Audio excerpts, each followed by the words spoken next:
Assalamualaikum teman-teman. Nah, perkenalkan, nama saya Putri Mulyana. Saya dari Fakultas Syariah Prodi Hes Hukum Ekonomi Syariah.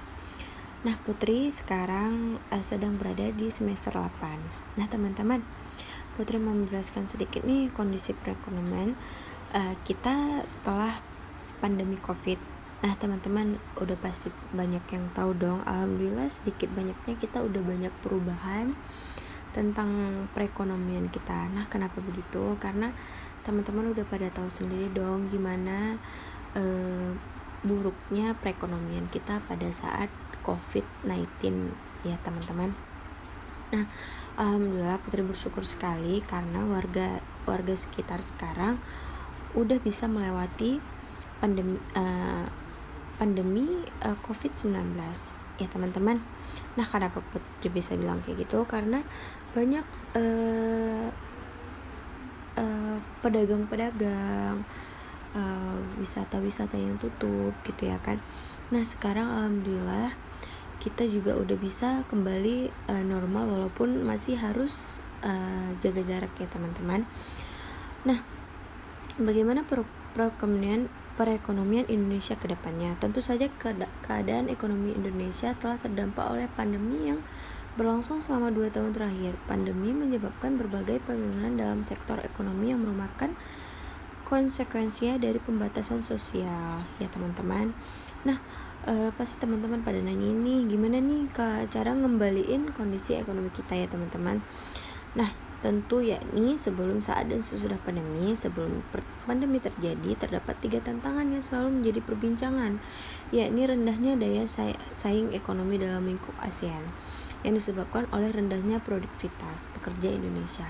2 faktor lainnya terdiri dari perbandingan kebutuhan modal untuk produksi di Indonesia lebih tinggi jika dibandingkan dengan negara lain dan rendahnya kepastian hukum ya teman-teman.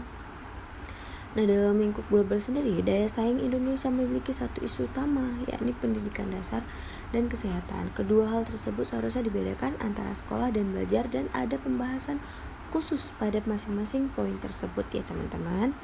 Hal ini bertujuan agar anak-anak di Indonesia bisa belajar untuk bisa bersekolah. Saat ini banyak anak yang belum bersekolah namun belum bisa belajar ya teman-teman. Kenapa? Karena kondisi COVID ini tadi ya teman-teman.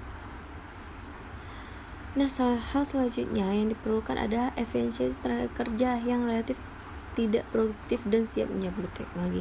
Nah, karena kebetulan pandemi COVID pun adalah salah satu hambatan kita yang banyak untuk pekerja-pekerja di PHK pada 2 tahun sebelumnya ya teman-teman.